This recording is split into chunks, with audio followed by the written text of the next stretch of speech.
Welcome to In This Mad World with Andrew Marshall and Chelsea G, looking at the world beyond the headlines.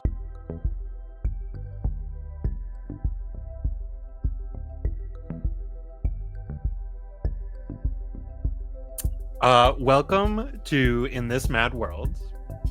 I'm Chelsea. And I'm Andrew, and it's been quite some time since we've been with you. Yeah. It's life kind of took over for a while. Totally. But we're back and trying to We are back. catch up with this frickin' mad world. Incidentally, we are recording on the evening of July 2nd, 2025.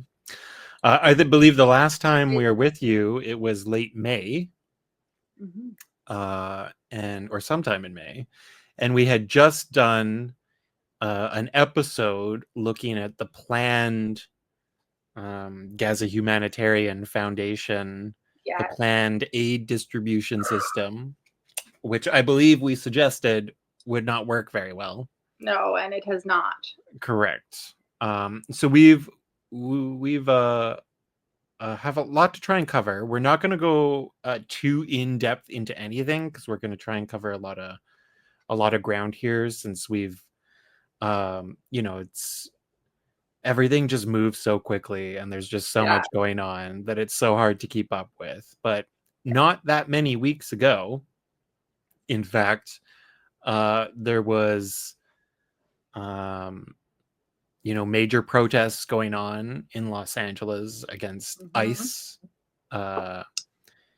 which has been detaining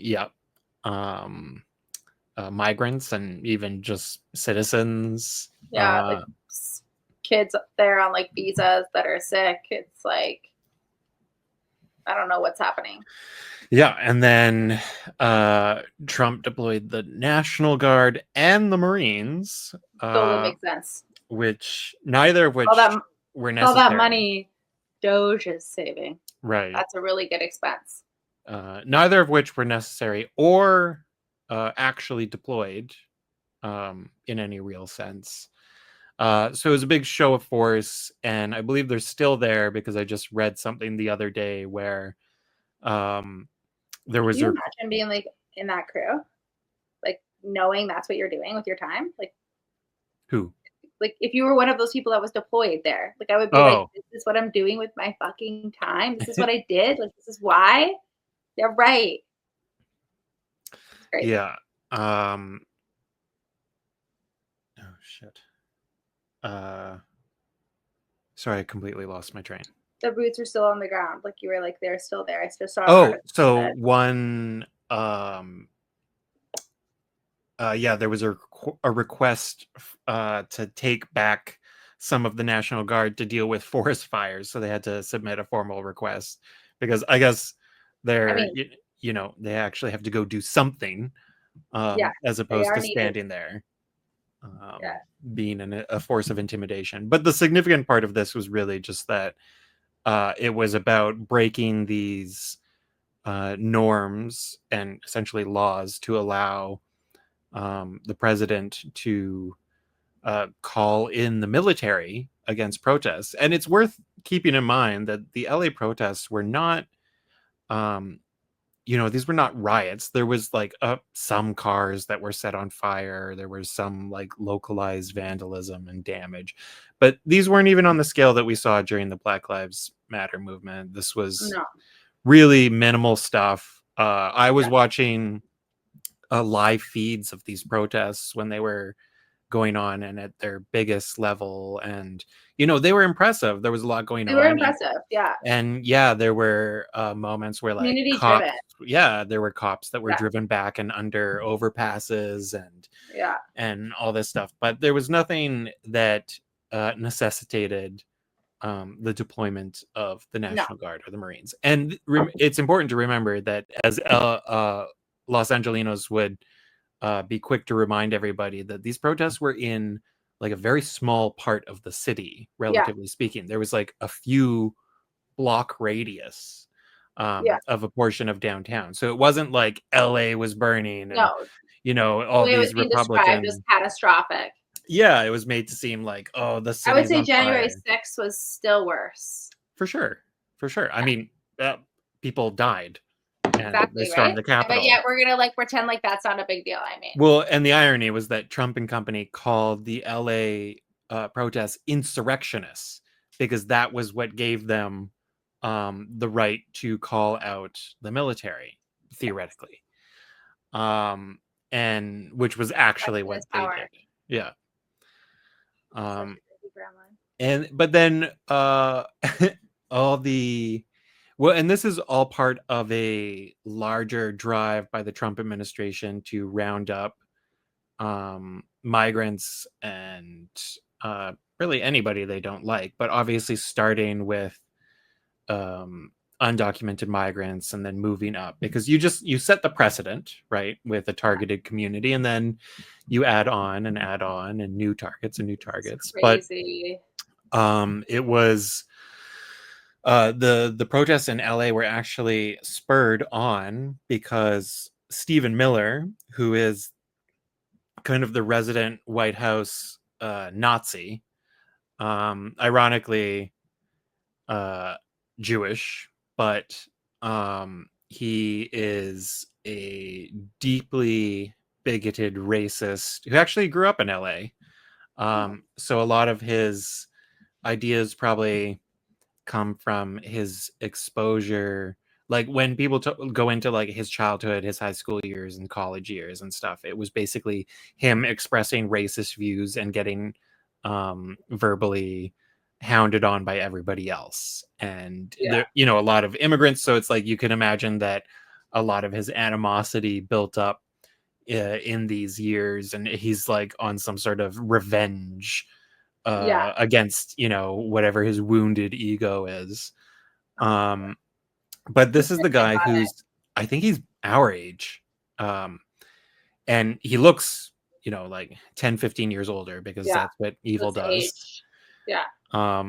And uh he is the architect, so whenever Trump comes up with like any deeply racist, any deeply anti uh Latino, anti-immigrant, anti-Muslim, any laws, regulations, bans, programs, Anything plans, racist. it's Stephen Miller, the one who's behind it. He Mhm. is the architect of almost all I've the heard most about this. Yeah. hateful things. So they had a meeting at ICE headquarters where Stephen Miller, and they summoned like all the main people from ICE from across the country to this meeting, and he basically lambasted them, saying Trump isn't happy, there's not enough happening, um, you need to go to like the Home Depots and all these places where they're known for like, you have undocumented migrants who congregate there because they are day laborers, so people will come by and say like, oh, I need 3 guys to help with this construction project today, and then you get Yeah. 3 guys, blah blah blah, and it's just sort of like a part of the local economies. Everybody Yeah. knows, like, there's nothing secret about it, it's very open, everybody knows, but they're an essential part of these local communities Yeah. and economies. um and that's just day labor work, that's Yeah. just a part of the labor force that is essential. And so Stephen Miller was saying, like, because they've been having to confine themselves to like, well, having to confine themselves. Legally, they're supposed to be confined Yes. to, pursuing people who actually have like, initially it was like criminal records, and then that ran out in like a day.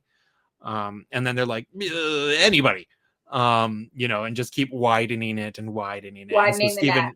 exactly. And so Miller was basically yelling at all the ICE officials, being like, we could go right downtown And Washington, wider. D.C. and round up 50 people right now. It's at a 7-Eleven kind of thing. And so he ordered them to start doing this um, right away. And within days, I started raiding this Home Depot in LA in this area. And that's what spurred on the protests. So it's basically like from Stephen Miller's nasty little mouth to LA protests in just a couple steps, Yeah. which then prompted, militarized response. Like Trump and company, they really wanted to provoke a major response from people. They want to provoke social unrest because that gives them the excuse to militarize their response. And the more they can militarize, the more they can do away with democratic controls.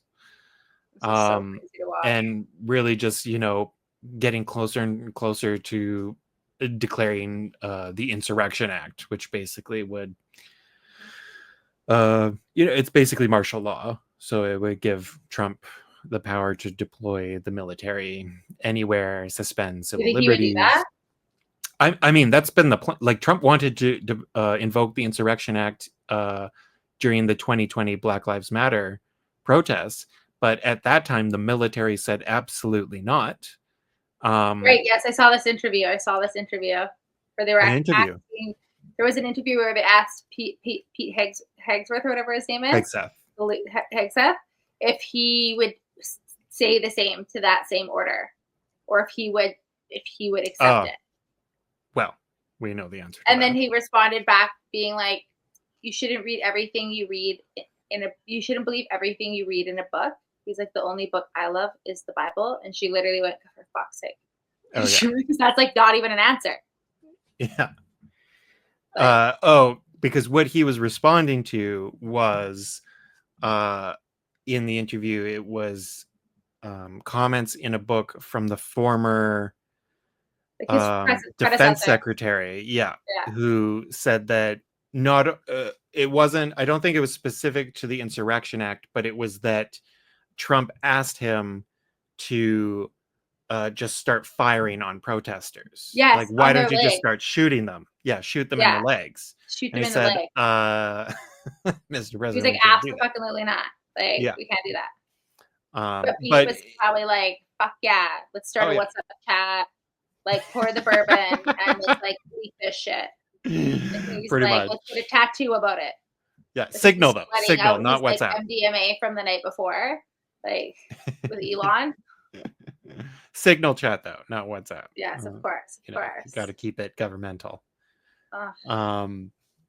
But yeah, so that's a part of the plan, and they actually just knew as part of their whole turn domestic America into a horrifying police state with concentration camp plans. They unveiled this new what is it, the Alligator Alcatraz in Florida, dude.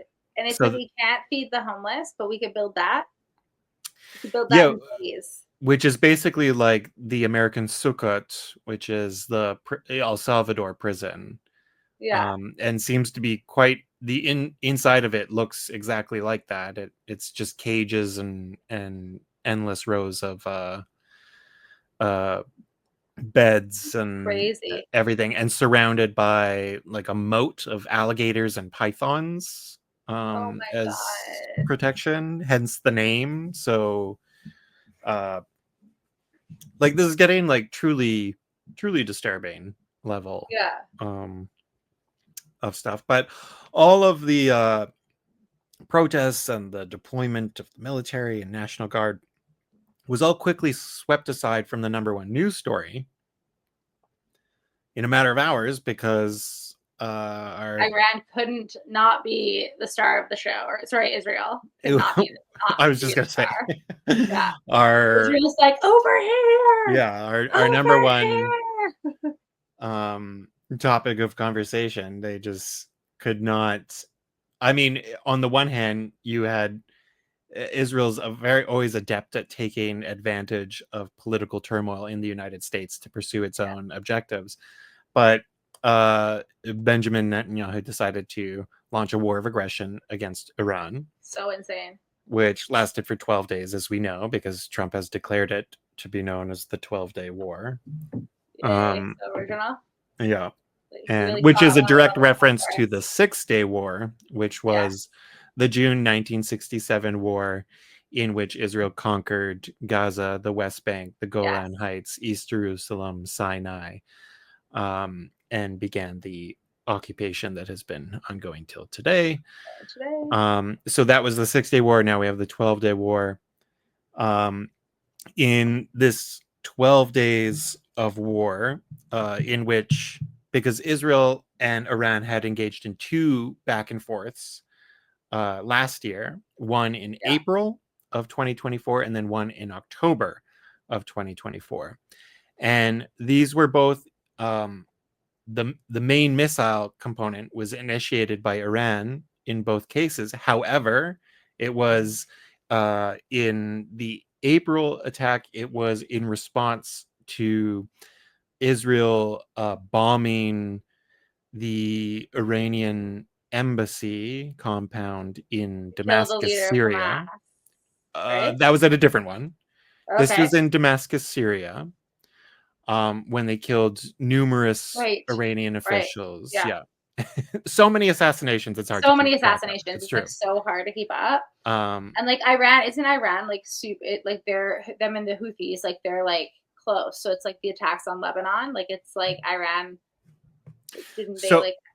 Yeah. So the April 2024 bombing from Iran was in response to the bombing of the Damascus compound in Syria, because Syria was a close ally of Iran. And you don't like bombing an embassy that's an act of war against that country, because embassy is technically land that belongs to that country.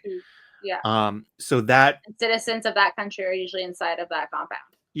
So then Iran responded with its first missile barrage, all of which was completely taken down by not only Israel, its 3-layered missile defense shields, but then the US and then Israel's Arab allies like the UAE, Saudis, Jordan, and others helped shoot down missiles as well. And then you had the next round of assassinations. So you had Ismail Haniyeh, who was the Hamas chief, who was assassinated while invited to Iran for the, I think it was for like the ceremony for the new president, Pezeshkian. And he was invited as a guest to the regime, and then was blown up in his apartment in Tehran. And then shortly thereafter, Israel started the war in Lebanon and then assassinated Hassan Nasrallah in a massive bombing in Beirut, who was the leader of Hezbollah, which was the main allied force. Like you mentioned, the Houthis. The Houthis are allied, but they're more autonomous. Hezbollah was really the main allied force of Iran outside of Iran. And Hezbollah was the militant group in Lebanon.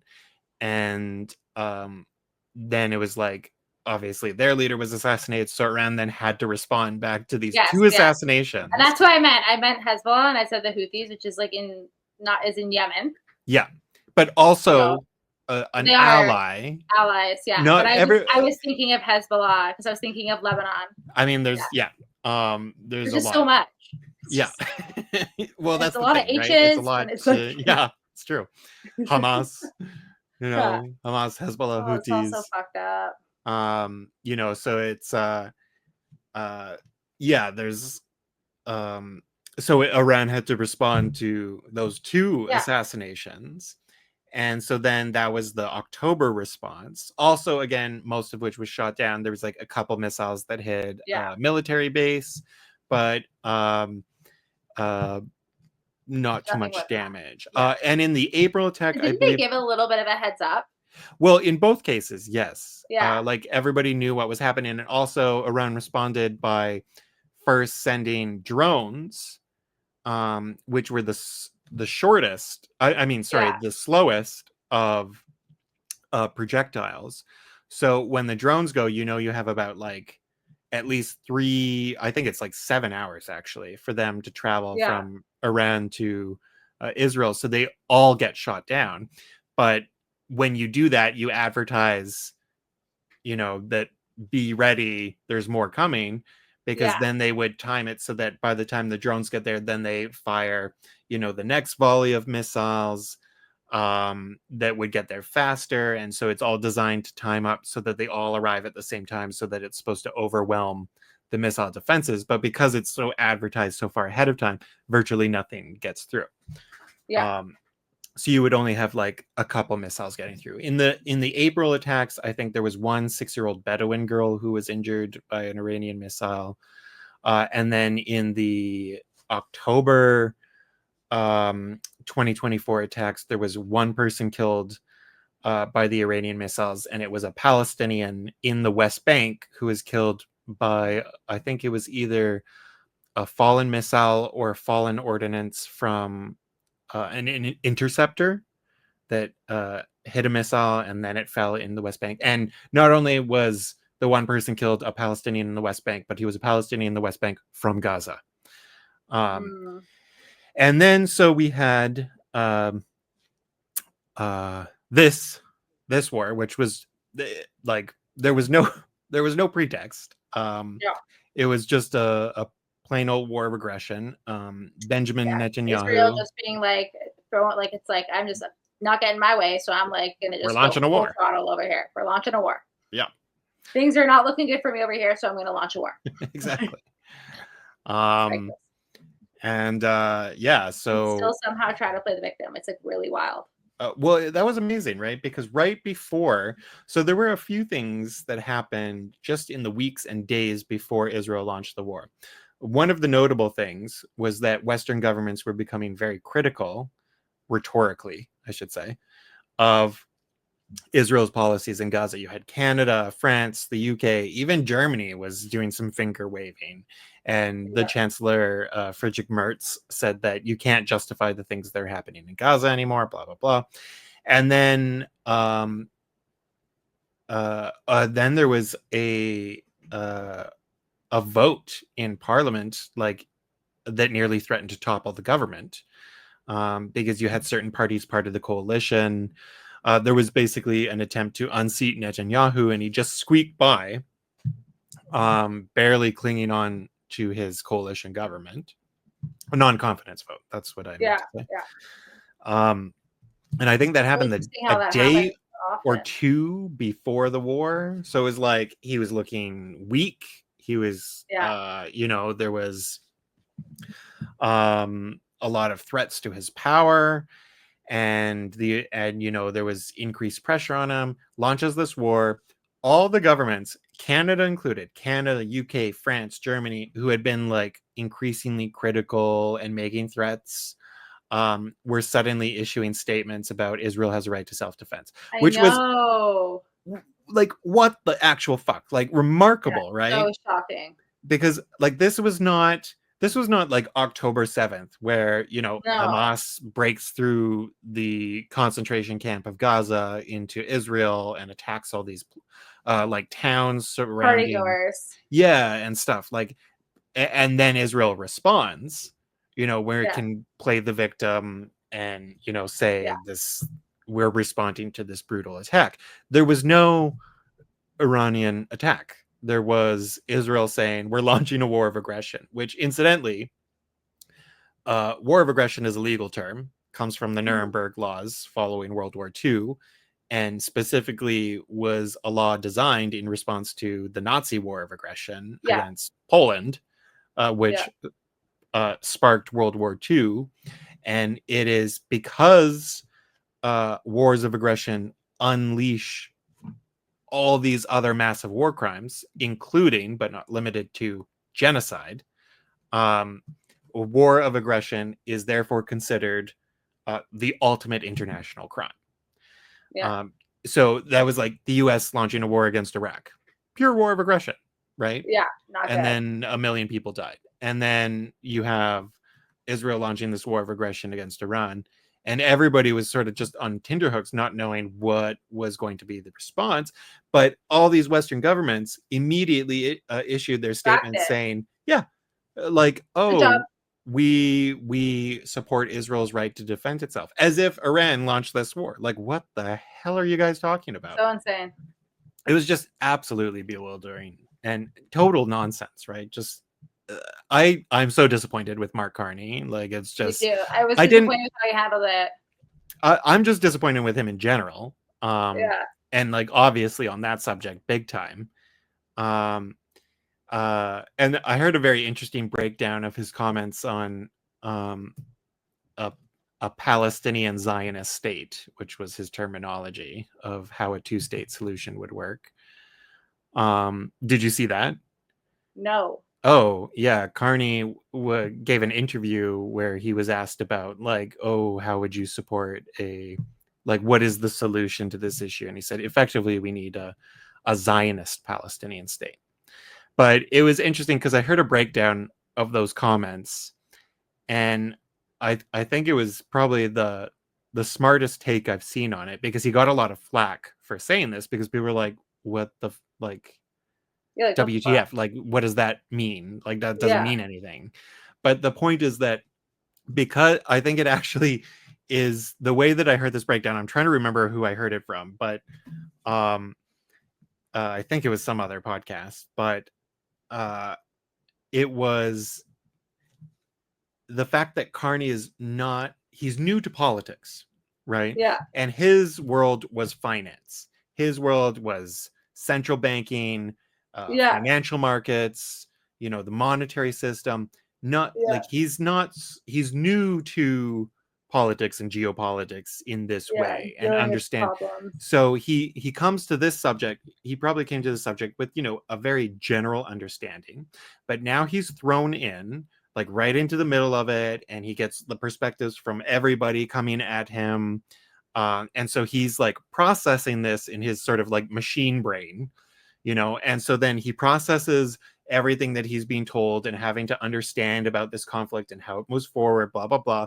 And then it comes out, and this is how he expresses it, that basically what needs to happen is that you get a Zionist Palestinian state. But in effect, that's actually true, because a Zionist Palestinian state is not a state.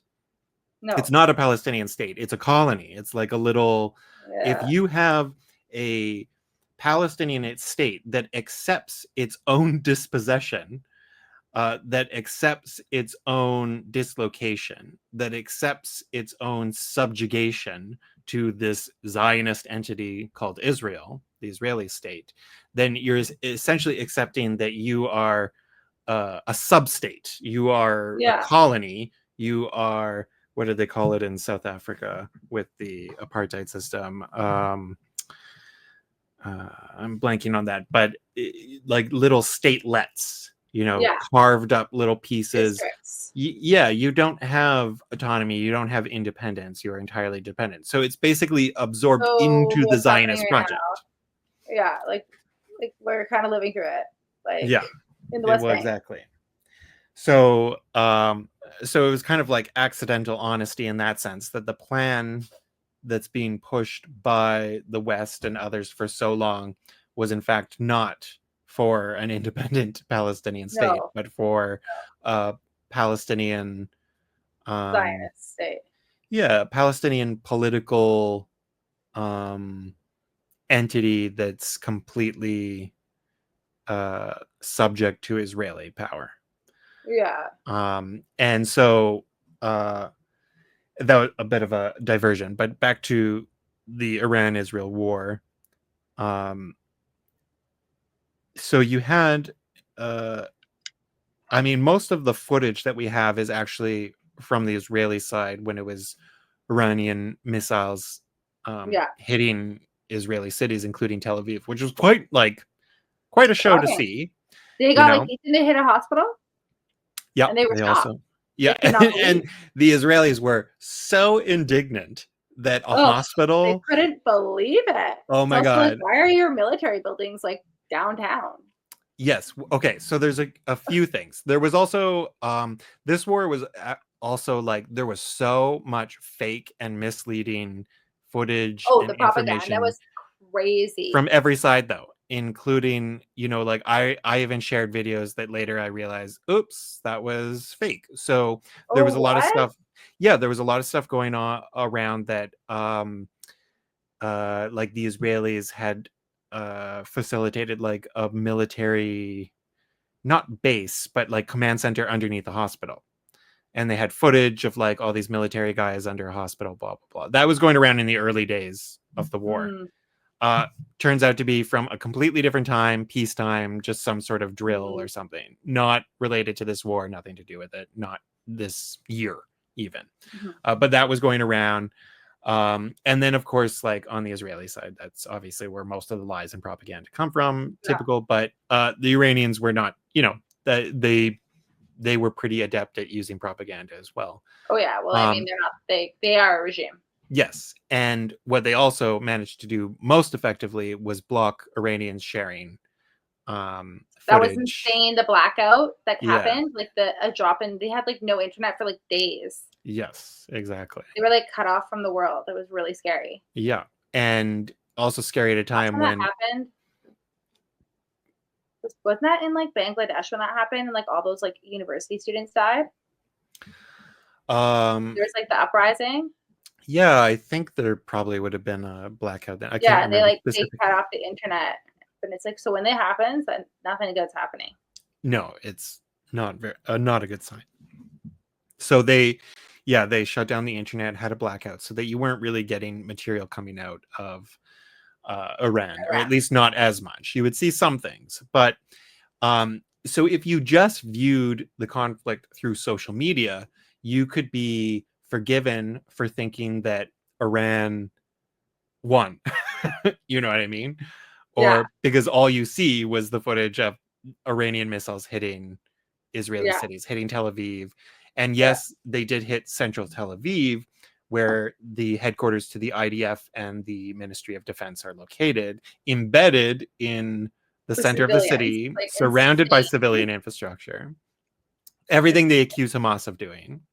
I also read a New York Times article which pointed out that, because I knew about the IDF and Ministry of Defense headquarters being right in the middle of Tel Aviv, or embedded in Tel Aviv, around surrounded by civilian infrastructure and buildings.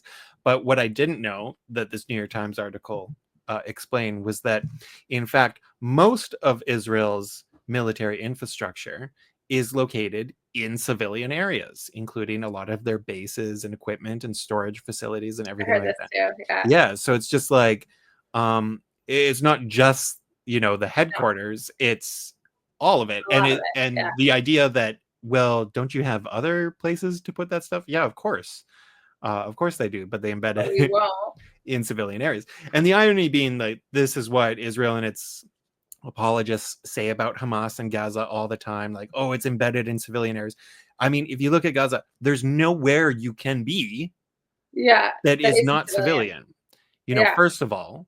Secondly, that's not an excuse to commit a genocide. No. And that doesn't mean that you can therefore legally target these places. No. So just saying like, oh, human shields, which is a different thing, but that's what they use it as. And they say, oh, human shields, oh, Hamas embedded behind civilians, blah, blah, blah. That is not a legal excuse to go kill all those civilians. No. Or like withhold fucking baby infant formula. Yes. Like, it's insane. And then, although that's the siege, not the targeting. No, I know. But it's all the things they do. They're just continuous murderers. Oh, absolutely. And then there's but these are the things they always accuse Hamas of doing, and then of course are actually doing. And then of course they also attacked multiple hospitals in Iran, and that was even before the Iranians targeted the Israeli hospital. And then when you look at the death tolls, you have between 600 and 800 Iranians killed versus 29 Israelis. Numbers are drastic. And then of course Trump and Israel ordered Tehran to evacuate. I know, insane. The city, like, bigger than New York, basically. Like, there's 10 plus million. It was crazy seeing the like lit up road, like people trying to leave. It was like so scary. Yeah, and I knew somebody who was in contact with their family there and said that their family had tried to evacuate like the day before the evacuation order was issued, actually, and they were stuck in traffic for like 10 hours just in the city trying to get out. And of course, you issue evacuation orders for like this massive city, but nobody knows where to go. Like, there's nothing set up. Where am I going to go? Yeah. and then of course the Iranian government was not helpful because they weren't giving instructions, and they were all in hiding because on day one you had half the military command wiped out. I know, And it's Israel so does, insane. yeah, what they do, they were wiping out, they were But yet they assassinating like can't seem to stop killing kids. yeah, It's well, so exactly. weird how they're able to do these things, but they like can't decipher between like a child and like Hamas in sniper mode. Right. Like it's insane. Yeah, it is an impressive discrepancy. Mhm. That, so far away they can assassinate Literally. these top nuclear scientists, top regime officials, top military officials, top officials of the RRGC, that's the Iranian Revolutionary Guard Corps. But they Like can't they decipher it. can, but in Gaza, kill Oof. Look at that entire, toddler yeah, exactly. carrying a stick. Threat Like it is a threat. must be Like it's just Hamas. like crazy. Yeah. And obviously they didn't show much care for civilians in Iran, but in that same amount of time that you had those 12 days of war, 600 plus people killed in Iran, there were over 800 people killed in Gaza over that Yeah. same amount of time. Yeah. They like so while all that was happening in Iran, they were like amplifying their shit in Gaza. Like when there is Correct. something big happening here, they take advantage of that. Yeah. Always more killing. Yeah. And then but yeah, there is, this idea that Iran, it is a bit mixed because Iran did show that, it's not nothing in that you had these missiles that were able to get through. It wasn't the Iron Dome because the Iron Dome doesn't do anything with ballistic missiles. It's just about like drones and little rockets from Gaza. So the Iron Dome was almost entirely ineffective throughout the 12-day war. In not ineffective in that it was useless. It wasn't operational, essentially, because you weren't dealing with small rockets from like Katyusha rockets from Gaza Yeah. or from Hezbollah. They were Trump dealing just with needs this gold dome, eh? Like what it's like so funny to me. Like it's not like it does anything. It's not really like providing much security. the The dome and over Israel, right? Like it's like the why Iron other Dome. The countries Iron like Dome. Yeah. the Iron Dome, yeah. Like it's like it sounds good in theory, but it's really not really doing much. Well. If you were to go to war with a big player, I don't think it's Yeah. gonna Well, save exactly. you. Yes. Yeah. Yes. But Israel doesn't have, like, you have the Iron Dome, which is the little local Mhm. missile, or not missile defense, but like from rockets, Yeah. and drones. But then you have the next layer, which covers a larger geographic area, which is something I think it's called like Arrow 2 or something like that. And then that deals with bigger missiles. And then you have David's Sling, which is the largest one, which basically covers a lot of the Middle Eastern region. And that is their larger missile defense system, and that is what took down, like, when you saw the footage of those missiles coming in Yeah. and then the interceptors going up Yeah. and taking them out. That was David's Sling or Arrow 2. Okay, That was cool. not the Iron Dome.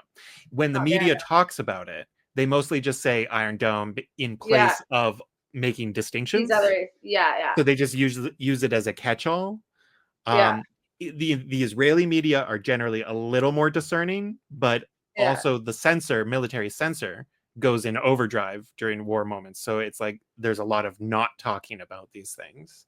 Yeah. But you'll find every once in a while like a more in-depth military analyst talking about this stuff will Jesus. make the distinctions.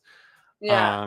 And just sort of like, but most media just sort of casually talking about it will just sort of be like Yeah. Iron Dome, but the Iron Yeah. Dome wasn't actually active.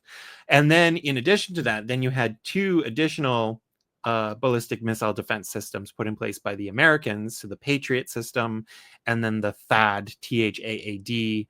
Well, I forget what the acronym stands for specifically, but that's the big missile defense system, which they relocated from the US. Or was it from Korea? I can't remember, but that was a big relocation that they did to the region. And so, like, they had their missile system, ballistic missile defense systems in place, and still you had Iranian missiles get through. So on the one hand, it was like, okay, yeah, so you're actually up against a state and not a defenseless imprisoned population that you're bombing and starving. This is like the real deal. So you're actually facing some repercussions for your actions here.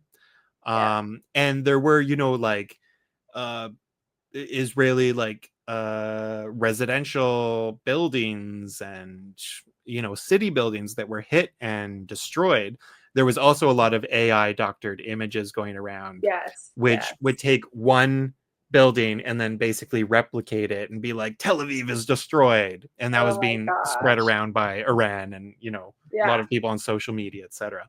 So, you know, we have to, that's an additional challenge that comes with our time, is when AI imagery. When we observe and share and talk about what's going on, we have to learn to be additionally critical of this material. And with visual material, we have to develop the skills to identify, like a lot of us are, you know, you see an AI image or video and you know right away, but then there's other stuff that's a little harder to know. Like if it's just a still photograph of damaged buildings, you have to zoom in and like, what's on the top of this building and what are these shadows doing and how are these shadows different from those shadows and what's going on here, and you have to notice these little details. You know, if it's like a close-up of a human being, it's a little easier to tell if it's AI. You're like, they have 8 fingers, you know. It's on one hand, and then they merge together. Like doing like, I know what you're saying. You know, whereas like a long view of damaged buildings, a bit harder to tell if it's just being replicated or like taken from somewhere else. Exactly. So it requires a little more effort, but again, so all that was at play during this war as well. On the part of the propaganda war, but really, Iran was brutalized. Iran was painfully defeated, and they, despite, you know, some of these missiles coming through, I think the truth is that Iran was revealed to be very weak. And in particular with their final response to the Americans, when the Americans got involved, you know, and Trump prevaricated back and forth, oh, I don't know what I'll do. Maybe I will. Maybe I won't. Nobody knows what I'm going to do. You know, all this bullshit. And then drops, 12 bunker buster bombs, the largest ordnance outside of a nuclear weapon in the conventional arsenal, dropping them on these nuclear facilities. And you know, and then unilaterally declaring an end to the war right after. But then, you know, what was Iran's response? They had to have a response to the Americans, and this was something that they advertised very openly ahead of time, to the point where, so Qatar, the little Gulf nation of Qatar, is home to the largest U.S. military base in the region. And ahead of time, the Iranians called up Qatar and said, we're going to target the base. And then they let the Americans know. And so they evacuated not only all the people, but all, you know, the planes and all the equipment. Everything. They got it out. And then they put in, you know, better missile defense batteries and stuff like that, so that when the missiles came over, I don't think a single thing hit. It was just like, a little show in the sky so that the Iranians could say, we responded. And, you know, you had the visuals. And so it was a presentation of a response. And then, but then like Trump wrote on social media right after, he was like, Iran's very weak response, which was like, it was, but it was like designed to de-escalate. It was designed so that it, just like in previous back and forth with Israel, like Iranian actions were designed, we provide a show, we advertise it ahead of time so that it can all be taken down and no damage is done. But ultimately, like, this is about us de-escalating the situation rather than escalating. Whereas the Israelis and Americans are like, escalate. They're like, let's escalate. Yeah, especially the Israelis. Exactly. And so this time, like, so they showed that they're willing to like de-escalate. But also the fact is that basically their air defenses were all taken out on the first night of bombings. They had, like, the Iranians had purchased missile defense systems from the Russians, and the Israelis wiped that all out on the very first night. And also because the Israelis had Mossad agents, so Mossad is their CIA, it's their foreign intelligence agency, and they had Mossad agents embedded inside Iran, so that they had like, we don't know how many, but truckloads, tons of local missiles that they were able to develop, and like killer drones that they activated. So hours before, you had it was about 200 Israeli jets took part in the operation on the first night. And before those jets took off, the Mossad agents unleashed their killer drones and local missile defense that they had smuggled into Iran in, the previous 8 months, setting up these little networks. And they went and took out all the missile defense locations, so that the jets could come in and basically operate without any hindrance.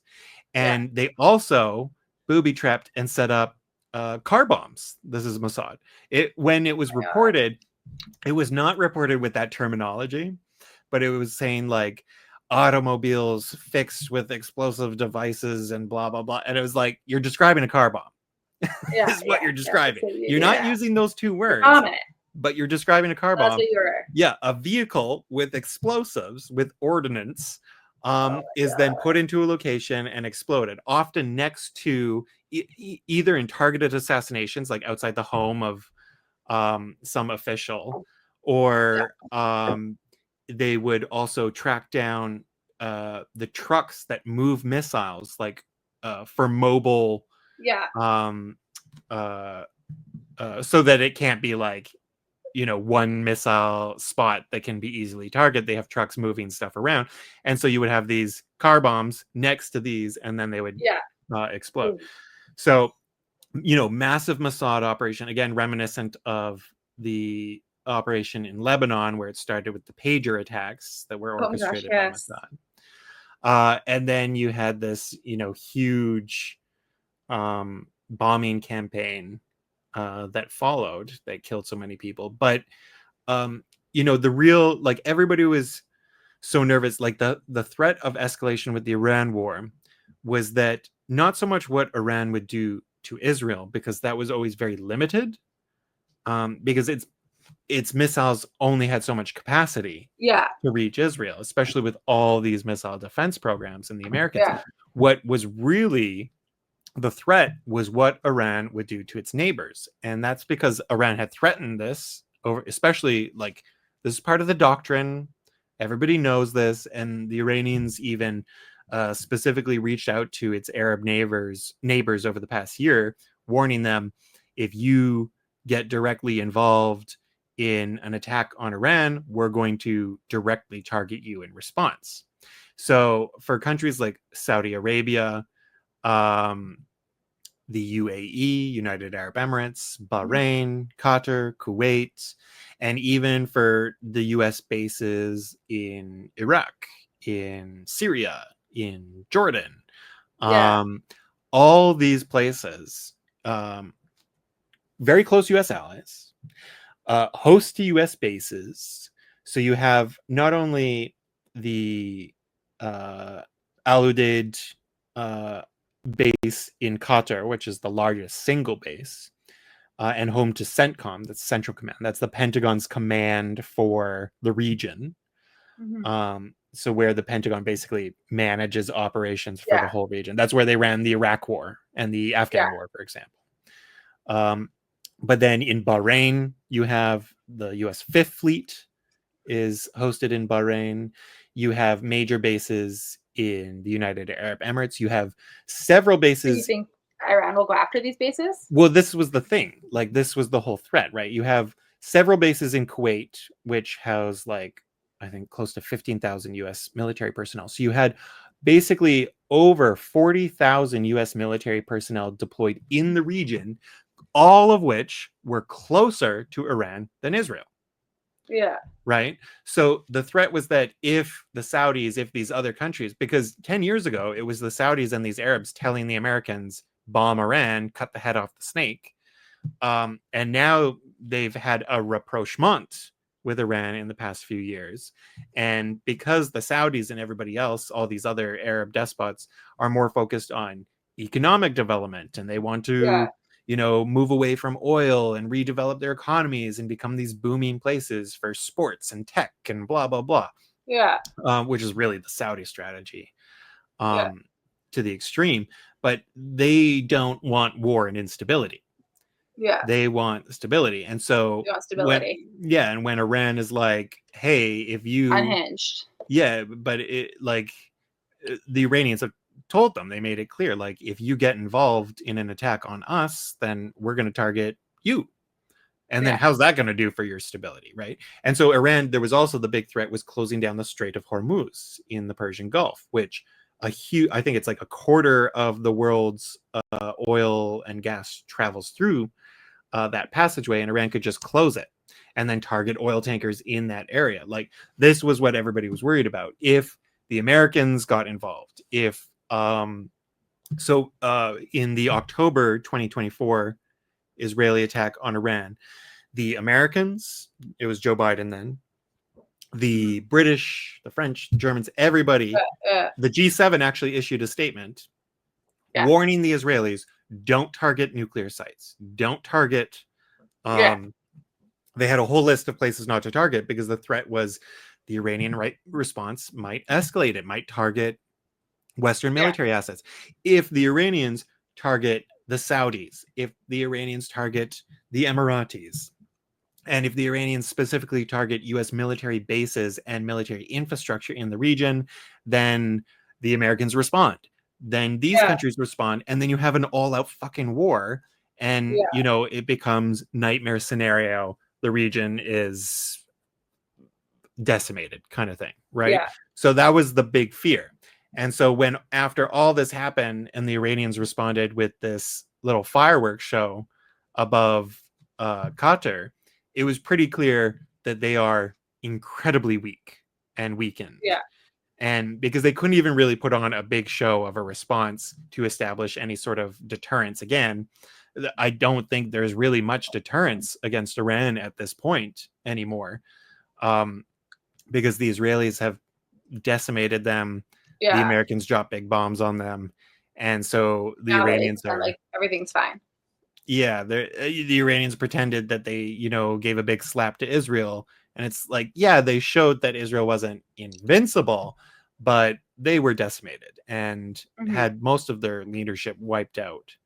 And they're reeling. But now you have weak. and now you also have the hardliners in Iran who are in an ascendant position, so they're becoming even more powerful. I think there was probably some deal going on, because that response, I was quite shocked that it was so weak, to the American bombing. Like, I thought the Iranians would do more to try and establish some form of deterrence. But I think they were just so afraid. But there was probably some internal regime deal where it was maybe like, okay, we have a response to de-escalate the situation here, but then the hardliners had to have won out on some other thing inside the regime. You don't think they're gonna do something different? Like, you don't think we'll see some, you don't think we're gonna kind of see some attacks maybe down the line? Well, that's the thing, right? So I think that because it's hard for me to imagine that it's like, that was the response, end of story. You know what I mean? So it's like, because there was a really interesting article in The Economist talking about how the hardliners are now taking over, blah, blah, blah. But then if that's not a hardliner response. No, I feel like it's not over yet.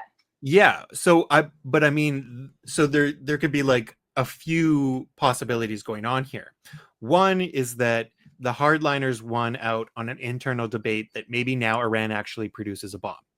Because we know now that it's been long enough from the bombing of the reactors that the Americans didn't obliterate everything. as much as Trump said he did. Yeah. And in fact, the Iranians probably removed most of the material weeks prior.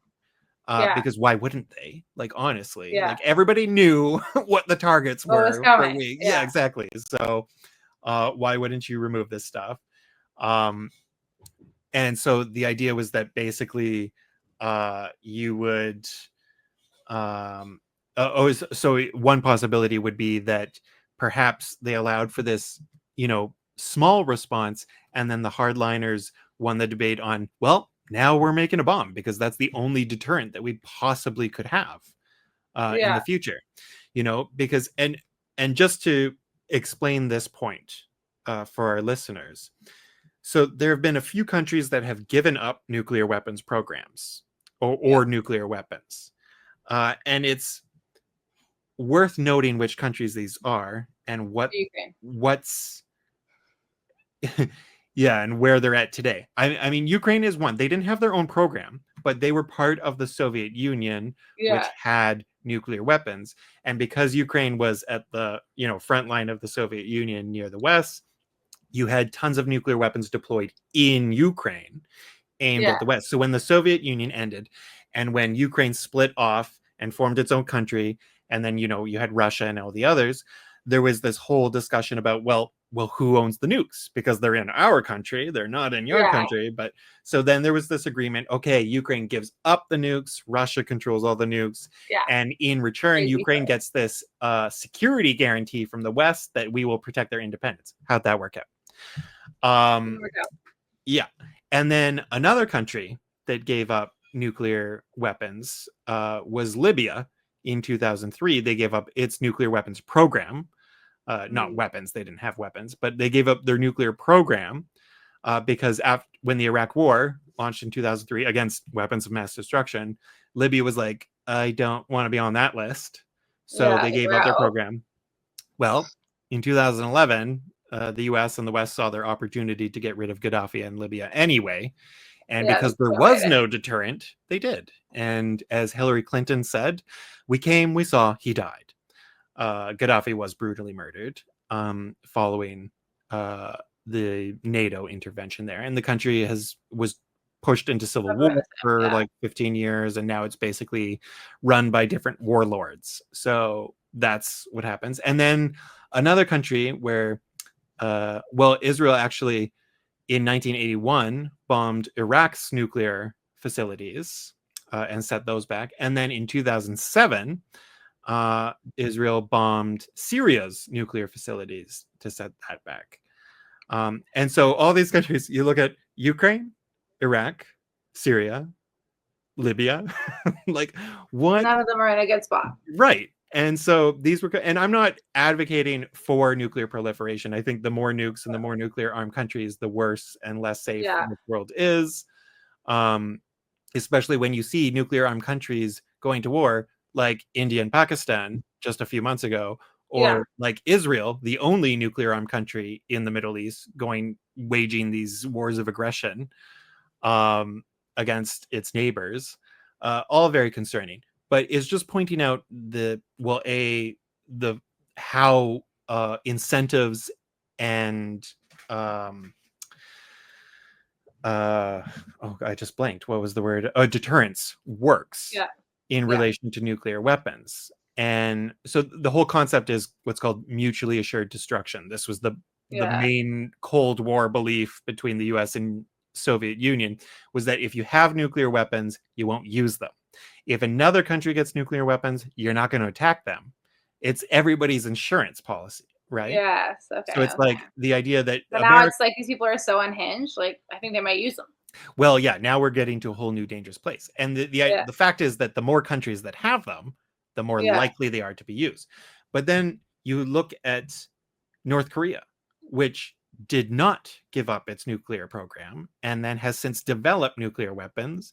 But North Korea is the example of, for countries like Iran and other countries, they look to North Korea and say, clearly we need nukes. Yeah. Nobody's, launching wars of aggression against North Korea because they have nukes. Because they can nuke Seoul, they can nuke Tokyo. so we're not going to go after that regime and start assassinating all its leaders and blowing everything up and bombing their hospitals and bombing, whatever we want with incredulity, because they can fight back. So that's what, Iran sitting there, these are the discussions that they're having. And it was like, and Iran, incidentally, US intelligence confirmed many years ago, Iran gave up its nuclear weapons program in, guess what year? 2003. Yes. So again, Iraq, Libya, the same year, same context. And so they were potentially developing nuclear weapons. They abandoned that in 2003, 22 years ago, people. Yeah. And there has been no indication that they have been building nukes or intended to. What they did do was increase their enrichment significantly. And just as a little background to this, in 2015, Obama signed the JCPOA agreement. That's the agreement with Iran over nuclear technology, which was to limit enrichment to 3.67%. Yeah. So that means it's for civilian purposes, and there's all these monitors and all this processes in play to prevent it. To make a bomb, you need 90+% enrichment. Yeah. Right. So you limit it to 3.67%, you're fine. It's civilian. Right. Trump comes in 2018. He abandons this very bad deal with Iran. The US leaves the deal. The Europeans were freaked out. At this time, there were only two countries in the world that opposed the deal. It was Saudi Arabia and Israel. Mm-hmm. The Saudis, that was a position that they would now change their mind on, incidentally. Yeah. Though Israel, we can be assured, would remain the same. And then, once the US withdrew from the deal, the Iranians started to enrich. Yeah. So when you look at a graph, and some of them exist in various places, but showing the level of enrichment, you have basically nothing during the few years of the JCPOA agreement. Yeah. And then it just spikes up in Trump's at the final couple years of Trump's first term, and then keeps up because Biden didn't bring back the agreement or really even try to. That pathetic piece of crap. The funniest meme I've seen, one of the funniest memes in recent weeks, was a meme that just said, "Oh man, I wish Biden was alive to see all this." Right. He's probably just out there like wandering around some he's such a yard, wild beast, licking an ice cream cone, like watching kids play. Like he's so odd. Yeah. But and so up there. You had the enrichment spiking, and then this year especially it really spiked up to 60%. And for the Iranians, they were thinking, like, they were saying that the idea was basically this is giving them leverage in talks with the Americans, right? They were like, because once you're at 60%, it could take a few weeks to reach 90%. Yeah. And so then you can reach weapons grade enrichment. However, you still then have to build a physical weapon, which can take up to a year. And then you have to build a device to put that weapon on and launch it or find another way of, moving this weapon. So you're talking about a process that, when they say like 3 weeks, it's not 3 weeks from a bomb. No, it's 3 weeks from enrichment capable of building a bomb, but the bomb itself, like, we're talking about a year timeline. And that's if the decision is made, and there was no evidence the decision was made. I bet that decision was made now. Yeah. After the fact. Because Iran is like, the regime is so weakened. The society was pummeled. And now the Iranian regime in response has been doing mass arrests. So it's like now the of a certain type of I saw something about that actually. Oh my god, now I'm drawing a blank. Well, it's like of dissidents, right? Just anybody who, like, they're just rounding up. It's mass arrests. Like, if you were a threat to Iran or expressed, I guess, any antipathy towards the regime during the war, or it's all like foreign agents. Right. Like everybody is anybody they arrest is probably going to be called a Mossad agent or something. Yeah. Right? And so this war has now prompted the regime to crack down and become worse, which was very predictable. Sucks. And rather than, liberating Iranians, it is worse. And not unexpectedly so. And, this was, Netanyahu and others pretend that they, care about Iranians and want the regime, rise up against the regime. But it's just, you don't rise up when you're being bombed. Like, that's just not a thing. No, it's not gonna happen. That happens. And it actually made people rally around not the regime, but the country. But like their country, just like anybody would. Like, exactly. Your country. Because you're fucking bombing us. Yeah, so it's like we're gonna stick together in this moment. Like, because you are a threat. Exactly. Like who we are as people. Like, it's like just so crazy to me. Yeah, it's actually, did you see the meme that I sent you today of like where the guy was at the anti protesting against like anti-ICE protesters, and he was like against immigration, and it's like a guy holding up an Israeli flag. That was right. Like it's just like the irony. Yeah, nothing says against immigration like an immigrant holding a foreign flag. Yeah. Yeah. But yeah, so this 12-day war was 12 days of war. Yeah, and only on pause. It's interesting that both the start and the end, there was so much deception on the part of the Americans. Like the Israelis, they're, they lie and deceive, but they were pretty open and direct about this war. It was the Americans who were duplicitous bastards here, because you had, in the lead up to the war, which started on a Friday morning, you had plans for the 6th round of talks between the Americans and the Iranians on the Sunday coming up. And everybody was waiting for the results of that meeting, because it was basically like the Israelis had basically said, we are going to attack based on whether or not what happens at this coming meeting. Like if a deal is reached, because Trump initially gave the Iranians 60 days to come to a deal, and the Israelis bombed on day 61. So they did get a green light from Trump. There was all this like, did they, didn't they? They did, 100%. Yeah, they did. And like this was also potentially part of Trump's even negotiating strategy, because he didn't like that the Iranians were being, resistant. But the demands from the Trump administration were unacceptable to the Iranians, shockingly, because that's how his negotiating strategy goes. So initially, because you had Steve Witkoff, his envoy to everything, his billionaire real estate buddy, who's somehow now like the world's top diplomat, who was going and engaging in these talks. But the initial concept of the talks was like, for a nuclear deal, was that you stop all this. There will absolutely be no enrichment towards nuclear weapons grade enrichment, and you basically bringing it down to either levels like similar to the JCPOA agreement, so like back to that 3.67%, so allowing for civilian use. It was about reducing Iran's ability to produce a weapon, fundamentally. Yeah. And Iran was like okay with that being the basis, because they made an agreement like that before with the Obama administration. But then Trump would publicly state, this is about no enrichment, 0,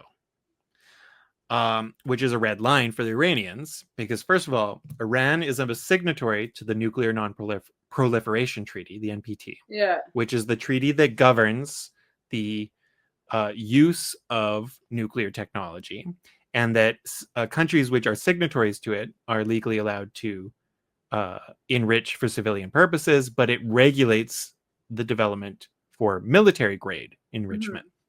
So all of the big 5 nuclear powers are members of the NPT. And technically, if you're a member of the NPT and you have nuclear weapons, your responsibility, a part of the treaty, is to decommission those nuclear weapons and to get to a zero nuclear weapon world.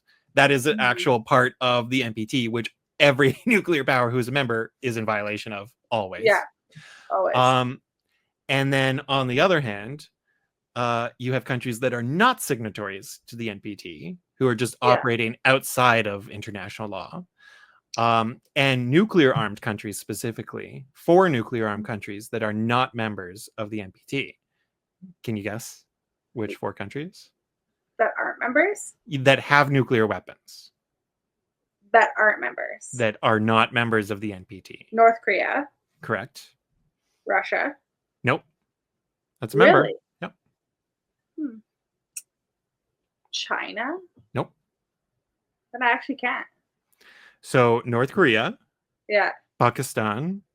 Okay, that was the next one I was going to say. India. Pakistan. India. That was on my. So I did know. I was like, and one more.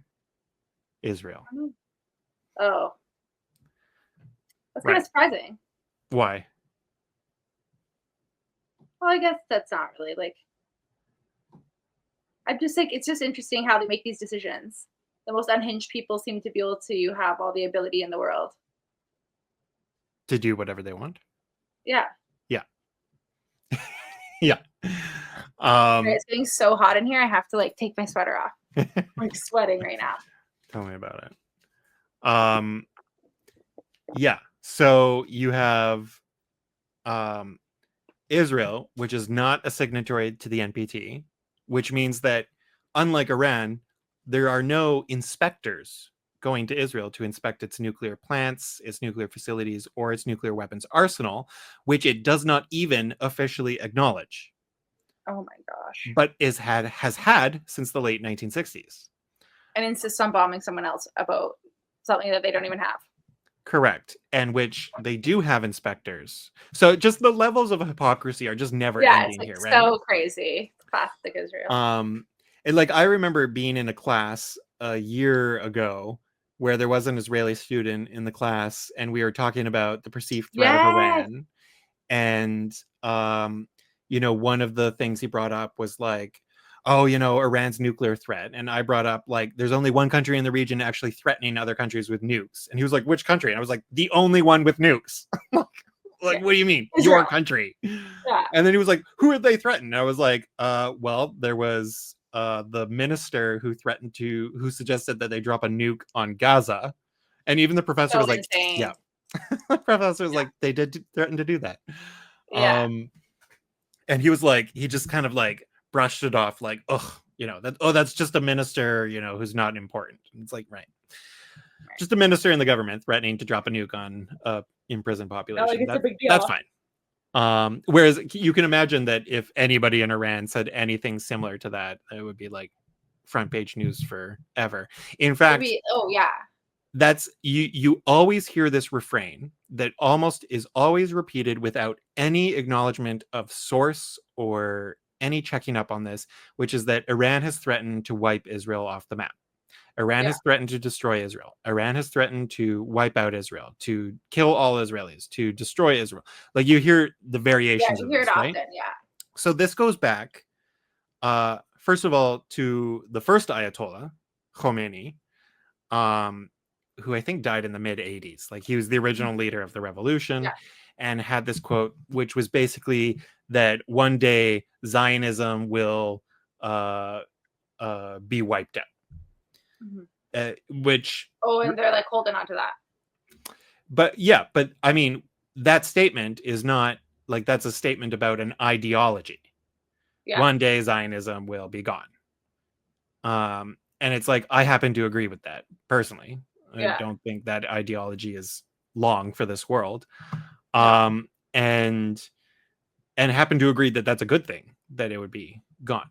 But when this was translated, well, first of all, it was repeated and paraphrased by Iranian president, what was his name? Mahmoud Ahmadinejad. So in like, I think it was around 2006, 2005, 2006.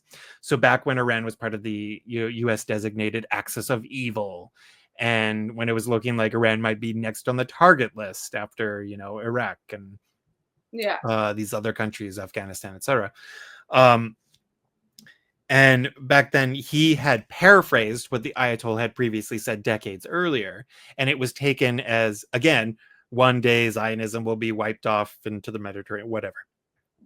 And then it was mistranslated in the Western press as, we will wipe Israel off the map. Drastic. Right? Yeah. And then everybody just repeated it.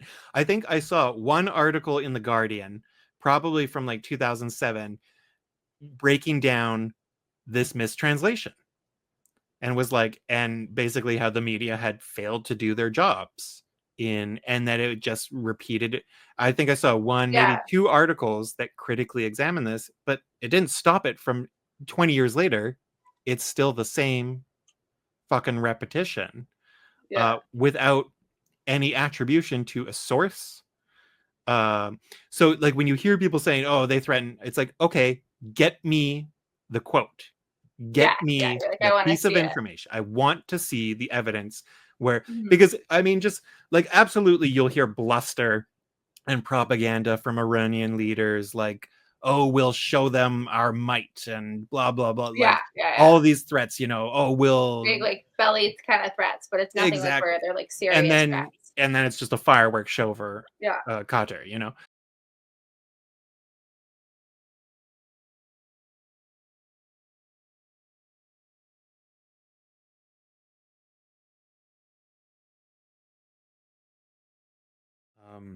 Iran, shows a lot of bluster, but really, like, there's only one country in the region who really is able to, and does threaten and follows through with their threats and is an absolute menace to everybody.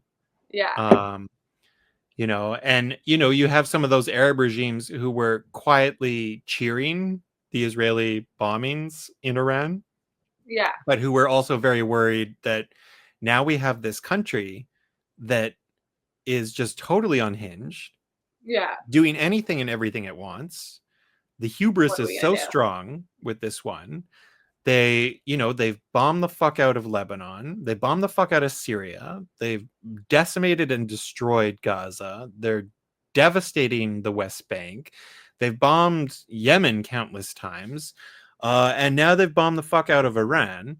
Like, what's next? What else are they going to do? What else do they want to do? Can they do? The next political crisis they have, who's going to get bombed for a distraction? There's so brutal. It's just a never-ending monstrosity. Like in a mini America. Yeah. Like, exactly. I don't know any other country bombing people this much. Like, I mean, not even I guess the Russians try. I mean, it should also be noted that during this war, Russia amped up its war on Ukraine, because when everybody was like, eyes on Iran, then Russia was like, bomb, bomb, bomb. Oh, yeah. And they were bombing the hell out of Ukraine. So Ukraine is like... That's so crazy. Really brutal right now. Yeah, I feel it's brutal. And I just saw, I think it was today or yesterday, the Trump administration now put a pause on more arms shipments to Ukraine. So it's like right when they're getting pummeled more than ever. He's such a psycho. Yeah. He is honestly like so insane, because he goes like, he's such a flip-flopper. It's like insanity. Like, it's like, who drives you? Like, you're not a loyal person. Like, pick a side. But that's the thing, right? Okay. Oh, and that's what came back to the original point about the nuclear talks and the deception of the Americans that, oh yeah, we're going to have this meeting still planned for Sunday, and then giving the green light for the bombing on the Friday. And so now, I mean, we talked about this in past, like in our very early podcast, I believe, this concept of credibility, that it's so important for states and empires, and that it drives so many of their decisions as to why they support certain allies and how they get into wars. And so much of it has to do with issues of credibility. And I'm not saying that's a good thing. I'm just saying it's a fact. But US credibility and Trump's credibility is so gone at this point. He's so psychotic. Like, how does anybody, like, it's all about making deals, but how do you make a deal with somebody who can't be trusted, who's going to change their mind on a daily, over and over again? Exactly. You can't. And that's one thing that I'm so disgusted with, like Mark Carney and all our Western leaders' approach to Trump and everything. Like, we're having these trade talks with America between Canada and the US, and Canada had, like a 2 or 3% tax on US tech firms. And then Trump said, that's it. Trade talks are over. And then Carney immediately caved. Yeah, like a baby. Yeah. And then Carney immediately caved and suspended the tax. And it's just like, what are you doing, buddy? Like, we elected you so that you wouldn't do everything that he wants. Yeah. We elected you because we are afraid that the other fucking twat, Polyev, would be the one rolling out the red carpet. But Mark Carney seems to be trapped in this thing that all these Western leaders are doing. Keir Starmer, the British prime minister, is probably the worst of them all, just the most disgusting of them all. In just how pandering and pathetic he is. Yeah. Just in terms of like everybody's trying to one up each other on, doing everything Trump wants. Like this NATO meeting at the end of June in the Netherlands. So where you had the former longtime Dutch Prime Minister Mark Rutte, who's now the NATO Secretary General, where he referred to Trump basically as daddy between the two kids, Israel and Iran. And so insane, dude. And this is just, like why this is our life. Like this is politics right now. And Mark Rutte is he's right of center, but he is a mainstream Western liberal Democratic politician, and here he is being one of the most pandering, pathetic, appeasing politicians to Trump. And this is something that years from now we're all going to look back on this time, like this first period of time at the start of the second Trump administration. Like, we're 6 months in, right? And we'll probably look at the first 6 months to a year and just be like, every Western leader did everything that for 80 years we've been saying don't do. No appeasing dictators. Don't appease, because that's how you get Hitlers. Mm-hmm. And then here we are being like, how better can we serve you, master? And to try and get, the US, I don't know, approval, but it's never going to happen because it's just going to be one thing. Exactly. Yeah. And from our perspective as Canadians and Carney's, like, what is going on here? It's like, don't give him what he wants, because you give him one thing and then it's going to be another, and then it's going to be another, because we know what he wants, which is all of it. He wants all of Canada. So you can't keep giving him more, because it's going to be like, it's the Israeli strategy of negotiating, right? It's like, okay, now that you've met all our demands, here are 8 new ones. Yeah. You know? And it's like, and that's how the talks are going to go on from then. So it doesn't make sense that you continue treating somebody like this seriously. I mean, because I think they think it's like, oh, in 4 years he'll be gone. It's like, I don't think so, man. No, he's here to stay. Yeah, that's not how this works. No. We don't have time to get into Gaza on this episode. No, that's a whole episode. Yeah, and it will be our next one, because we really do need to go into a deep dive on what's been going on. Yeah, it's really horrific. The foundation was set up. But I just want to finish here on an actual positive note for once, which is I won't call it surprising, but I'll call it delightful surge in support of Zoran Mamdani in the New York City mayoral race. It really is something game changer that it says so much about the state of our world and politics in our world, that people all over the world are looking at the New York City mayoral race, not even the mayoral race, just the Democratic primaries of the mayoral race. And this is where the world's hope is. Yeah, we're like, here's the hoping. So there's a 33-year-old Muslim whose background used to rap about hot dogs. Yeah. His family's from India, but via Uganda. So my friend Salma, that's her family history. Yeah. Right? It's Indian via Uganda. And ironically, it was only watching or listening to a podcast that I think it was watching Hasanabi and Oh, yes. Hassan Piker, Yeah, yeah.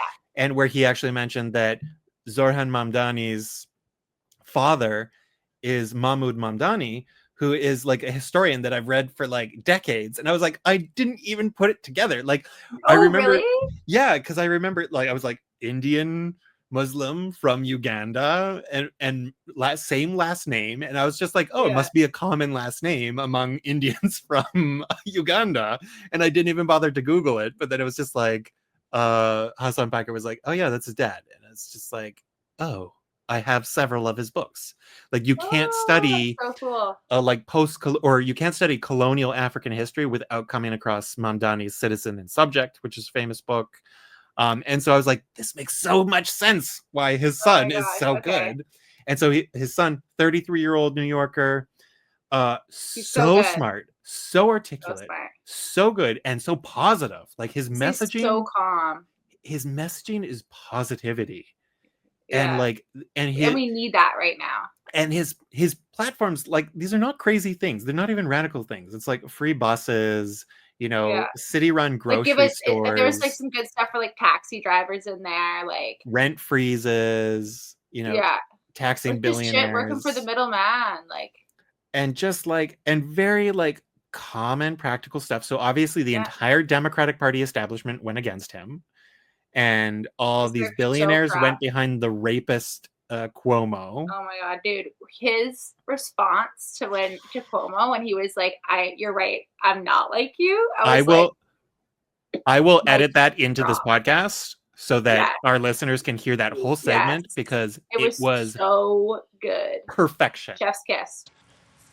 To Mr. Cuomo, I have never had to resign in disgrace. I have never cut Medicaid. I have never stolen hundreds of millions of dollars from the MTA. I have never hounded the 13 women who credibly accused me of sexual harassment. I have never sued for their gynecological records, and I have never done those things because I am not you, Mr. Cuomo. And furthermore, the name is Mamdani, Mamdani. You should learn how to say it because we got to get it right. A takedown, so well done. Like, that is like a political takedown par excellence. That is, it was gorgeous. Master, like, what are those? He stayed so calm while he did it. Like, it was just like, it was beautiful, smooth. It was so, and it was like that's what put him on my radar. When I saw that clip, I was like, who is this person? And I am a new fan. So his grandma's rap was what really put him on the map for me. I was like, oh my god, this guy's like legitimate. And then I started to like dig deeper, and he's done a lot of really cool things. Yeah, he's a really interesting. He self-identifies as a democratic socialist. Like, he's legit, and so now he is basically the front runner for the Democrats, but he is the Democratic nominee, but although the Democratic Party has yet to endorse him, of course. But then you have Cuomo, as who he defeated, is now saying that he's going to run as an independent, and the mayor Eric Adams, who is also Democrat, who's saying that he's hated because of all his corruption trials. Both these guys are fucking corrupt as shit. And now he's going to run as an independent. So if you have these two corrupt, hated, reviled options, and then whoever's the Republicans put forward, which is like, good luck, this is New York. It's probably going to be like a Trump Jr. It doesn't even matter who the Republicans put forward. New York mayors are Democrats. Even if they're like conservative billionaires, they're Democrats. Like Michael Bloomberg, right? Like, he's not. Like, he has more in common with Trump than he has with Mamdani. For sure. But he was a Democrat. He's Democrat. You know what I mean? So it's like, but that's the problem, though, sometimes. Yes, which you mentioned before we got on air. Chelsea brought up that we should do an episode. Well, why don't you explain? Yeah, just like I've just found that lately, with the heat of everything in the United States, I'm finding more and more people are starting to have conversations about the political landscape. But such a common thing I notice is that people are just really starting to realize how corrupt both parties are and how much they've played a role in this, like Democrats and Republicans. And so I think that would make for like an interesting topic. Yeah, I And think it leads into this, right? Like he has got a exactly. platform that's for the people, and the people are speaking up, and it's very obvious that that's who they want. But you can already see Democrats, Republicans, even Trump's commented that he's got a way to take him out of the race, like openly admitting to corruption. Trump threatened to And arrest him. then I know, and then saying like that they're there to make America great again. Like another thought I had just the other day, man, was like as I'm like watching all this shit with ICE and just like all this stuff, I'm like, now where we're at in the world, like where we are, like generally, like where we are, the millennials and the Gen Zs that are coming up, like the true, like American is like a first generation American. Like it's like their parents came and like brought themselves there. Like there's no one really there that's like truly like an American other than the people that they stole the land from already and like shoved off somewhere else. Like the majority of these people, like parents have come who are hardworking, who like got there undocumented, got themselves documented, had kids there, who then had kids there and like generationally bought families. And then I think to Trump's like main point where I'm like, man, like the reality is like the people that you're trying to like remove from your country are like the people that are like building your country. It's like the backbone of your country. Yeah. And then there's people like Trump who's like, it's just Scum. like so crazy. It's just, I'm like, do you see where we're heading with this? Like, it's like, you guys are like, it's just so wild to me. Yeah. I couldn't imagine being like someone living down there right now. God, like I have friends down there and I absolutely love them. If you're listening, I love you all, especially Lindsay, because I know sometimes she listens to this. And like, they'll like DM me, you know, when things are really bad, like just being like, oh, like clutching my passport, like ready to go. Like they're always looking to leave, right? Like looking at different cities, where could I move? But it's like now they actually are staying, and I'm seeing so many more of them like protesting, and people that I never would have expected protesting and like out, like standing up. And I just like feel like proud of some of like a lot of the people that I know that are down there because they're like not sitting down and being quiet. Like even ones that I thought would are like surprising me. And it's been like a nice shift, but obviously it's so hard. It's just, they're so far gone. It's like the shift had needed to happen so long ago, but it's sad. Like look down at them and I'm like, you guys, like, but I also see this like gnarly machine that's like coming our way and we're like, no. I know, right?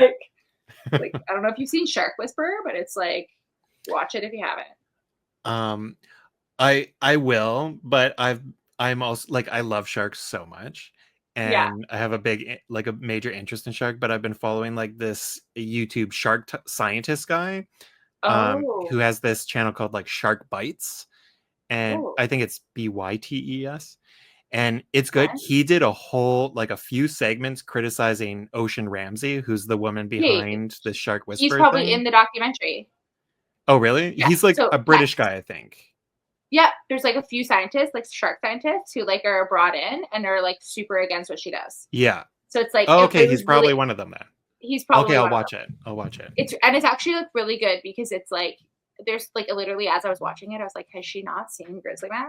Like I think we've all learned. Like it's like you're not well, but she does this thing where it's like when the sharks are coming, she just like redirect puts her hand on it and and I'm like, that's how I feel with America right now. It's like coming redirect like, the tiger shark, just like pushing the tiger shark back down, and it makes sense, you know, like they've got orange stripes. It's very fitting. Like they love to attack. But yeah, I found his critique because I did watch her videos just like on social media. And like they're very, very interesting, very intense, you know, but like she does do that influencer thing where it's just she like owns it in that thing. Like so she talks about it. And then she was like, so she's like, a lot of people in the space don't respect me. And she's like, but the reality is, if I've got a banging body and it's going to get the clicks, all I care about is that people read my cause. So if my booty's going to bring them in, then my booty's going to bring them in. And then all of a sudden she like shows herself like taking photos like this and trying to be an influencer to like bring in the cause. And you're like, but then the thing is that it's just that like the cause is very questionable. Like what is the cause? Well, she says raising awareness, but it's like, you don't need to like touch sharks to raise awareness about sharks and promote really dangerous behaviors, because then you get all these influencers going out and swimming with sharks and doing stupid things that they shouldn't be doing and getting attacked. And someone brought that up, and then there's like a couple like people who are like indigenous to Hawaii, like one's a waterman, and then one's like, so they have like connection to the land and to the water, and they talk about, they're like, yeah, like there's some people who have like a calling, and they're like, but there's also like a point in time where it's not safe to promote it, like, and to like do those things. But there was a part in it that was impressive where she talks about like fin soup, shark fin soup, and like the last guy to do that like died. And so it's like interesting that she kind of like to do what? The last guy to do his really big documentary on like the shark fins being chopped off. He did like a big documentary about it, and then he ended up like doing another documentary, but he died when he was like he was going in for a deep dive, and when he was coming back up, his air bubbles went and he like died. Ooh. So his like second documentary never got released, and he did like a really big documentary basing it around the black market for like shark fins for fin soup. And like China was not happy about it. And they like went after him about it, and there was like loads of things. And so she actually touches on it in this documentary, and I was shocked. Like I was like, oh, holy shit, she's bringing up fin soup. Like it's like a huge like. Well, I mean, it's hard to talk about shark conservation without talking about shark fin soup. I know. But I mean, one of the things that I heard this one scientist like really criticize her about was that she'll always have these posts being like, "Oh, collecting data and doing research," and he'd always reach out being like, I literally wrote the first paper on this subject." And like she even cited him in like one of her posts, like cited some research he did. And he's like, I'd love to collaborate, share research. No response, never. There's never been anything that she's ever posted about actually publishing research. Like it's all just like Instagram follow, like, oh yes, I'm out on my boat swimming with sharks, doing research. And just like, it's all this kind of like fake Instagram promotion stuff. Like I'll need like to watch. There's people that hate on her.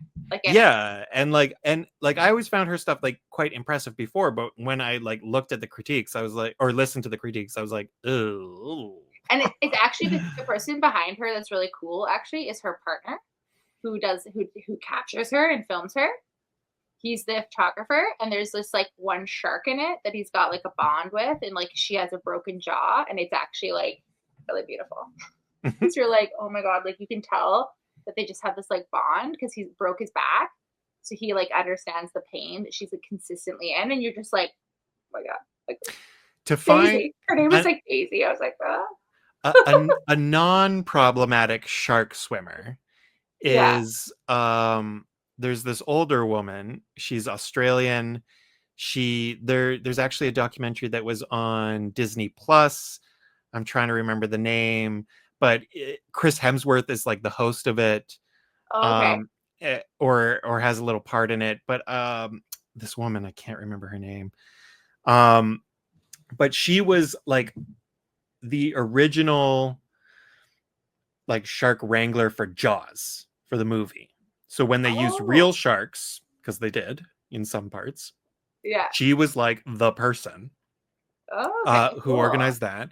And she started out as like a spearfisher in Australia when she was young, and then saw how much damage and how awful that was, and then became a major shark conservationist, and has done more for shark conservation, especially in Australia, than anybody else probably ever. And like legit, and not look at me on Instagram stuff. Like she's now like an older woman, but still does like actual swims with sharks, and not like showy stuff that's promoting dangerous behavior for people to take, like this Ocean Ramsey girl. And she's like psychotic, and like she reminds me of Grizzly Man. And like, but also like seeing the I'll send you the clip from this one shark scientist criticize. It's like a 10-minute video that he did, but he really broke down like how so much of what she's presenting is so misleading. And like so much of footage that also the like stuff with like great whites is very misleading, because they're like, oh yeah, this is fine, this is safe, you can swim around with this shark. But it's like the scientist was like, it just ate, it's not hungry, that's why it's okay. You can see you can see in the documentary she actually like couldn't get in the water with the great whites when she tried. That was the first time she had to be submerged by a cage. Yeah.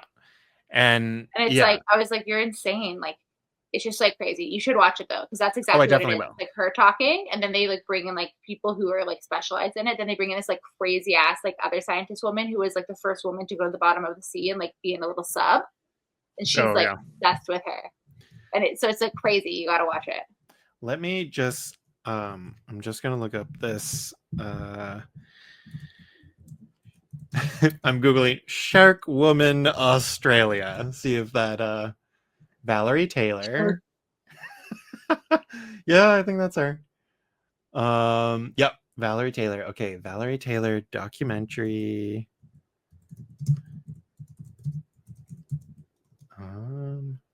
Playing with Sharks, the Valerie Taylor story. Watch on Disney Plus. Okay, watch that one. That one's good. Okay, there's also a funny scene with like, because I guess she's in her like 70s or 80s, but where she's like flirting with Chris Hemsworth. Oh my God, I love it. Which is so cute. I'll have to watch it.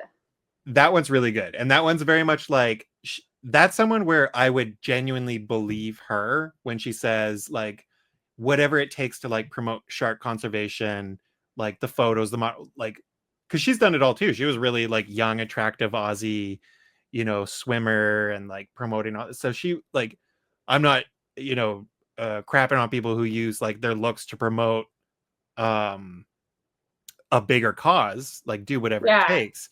But like when you, because it really seems more like I'm going to watch the documentary you mentioned, but it really seems more like that kind of person is promoting her causes herself, but she talks about. I'm reading about Valerie Taylor right now, and she's like, it's like her whole life, her and her husband. Yeah, and like she's. I'm like, I'm gonna watch her. She's legit, and and really interesting. I love sharks too, dude. That's so funny that you love sharks. Sharks are like my favorite. And like Shark Week used to overlap Crankworks, and I would like actually skip one of the full days at Crankworks so that I could stay and watch. So for listeners, as well as myself, who has heard but I have no idea what the hell Crankworks is. Crankworks is like a mountain biking like event that happens in Whistler, BC.